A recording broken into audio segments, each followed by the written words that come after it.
The island of the FAY, nullus enim locus sine genio est, Servius. La musique, says Marmontel in those Contes moraux, which in all our translations we have insisted upon calling moral tales, as if in mockery of their spirit, la musique est le seul des talents qui jouissent de lui-même, tous les autres veulent des témoins. Here confounds the pleasure derivable from sweet sounds with the capacity for creating them. No more than any other talent is that for music susceptible of complete enjoyment where there is no second party to appreciate its exercise.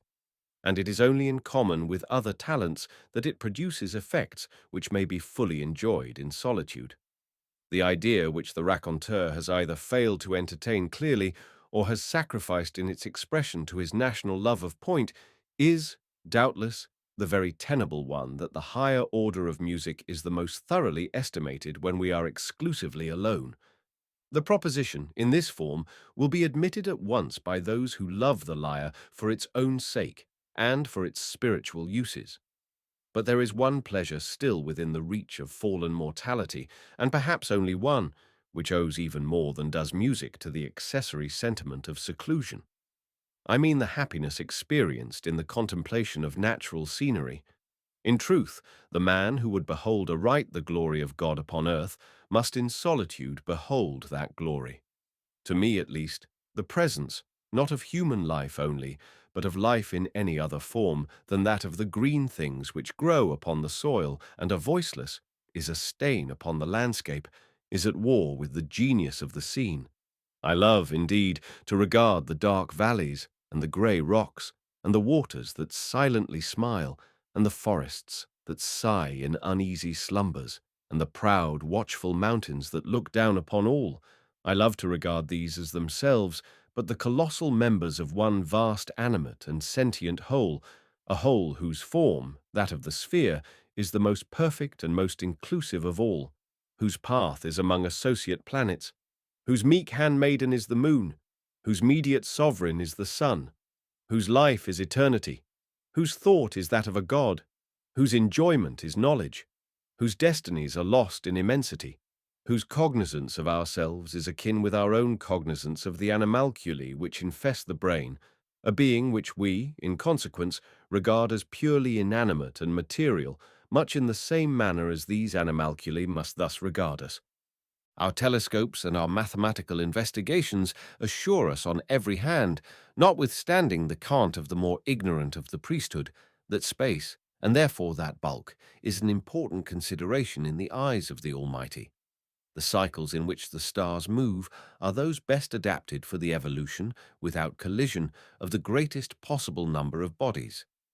The forms of those bodies are accurately such as, within a given surface, to include the greatest possible amount of matter, while the surfaces themselves are so disposed as to accommodate a denser population than could be accommodated on the same surfaces otherwise arranged. Nor is it any argument against bulk being an object with God that space itself is infinite, for there may be an infinity of matter to fill it. And since we see clearly that the endowment of matter with vitality is a principle, indeed, as far as our judgments extend, the leading principle in the operations of deity, it is scarcely logical to imagine it confined to the regions of the minute, where we daily trace it, and not extending to those of the August. As we find cycle without end, yet all revolving around one far distant centre, which is the Godhead, may we not analogically suppose in the same manner life within life, the less within the greater, and all within the Spirit divine? In short, we are madly erring, through self-esteem, in believing man, in either his temporal or future destinies, to be of more moment in the universe than that vast clod of the valley, which he tills and contemns, and to which he denies a soul for no more profound reason than that he does not behold it in operation. 2. These fancies, and such as these, have always given to my meditations among the mountains and the forests, by the rivers and the ocean, a tinge of what the everyday world would not fail to term fantastic.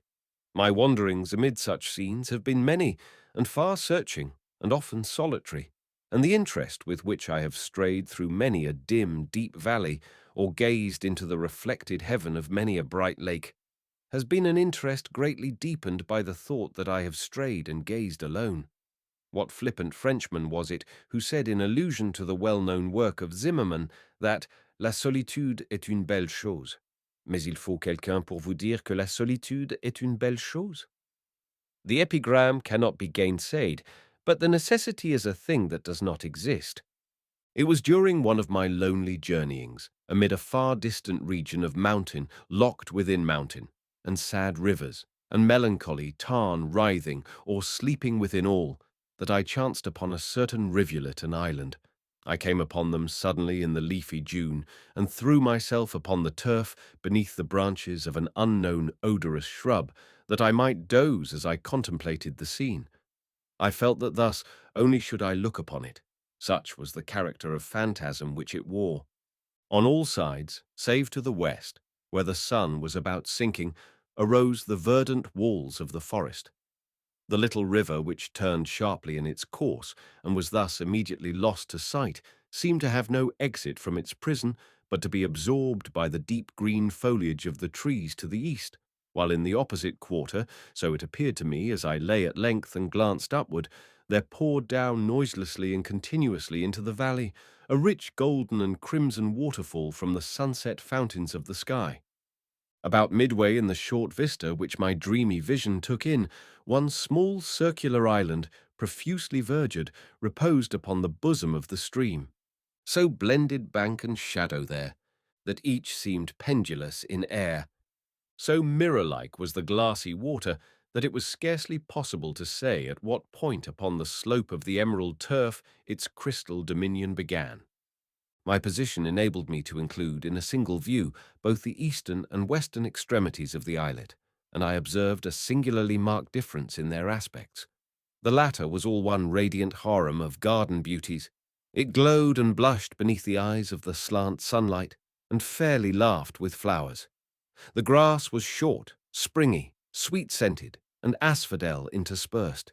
The trees were lithe, mirthful, erect, bright, slender, and graceful, of eastern figure and foliage, with bark smooth, glossy, and party-coloured. There seemed a deep sense of life and joy about all, and although no airs blew from out the heavens, yet everything had motion through the gentle sweepings to and fro of innumerable butterflies that might have been mistaken for tulips with wings. 4. The other, or eastern end of the isle was whelmed in the blackest shade. A sombre, yet beautiful and peaceful gloom here pervaded all things.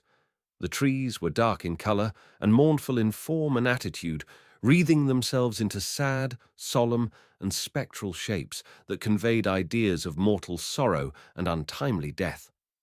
The grass wore the deep tint of the cypress, and the heads of its blades hung droopingly, and hither and thither among it were many small unsightly hillocks, low and narrow, and not very long, that had the aspect of graves, but were not. Although over and all about them the rue and the rosemary clambered.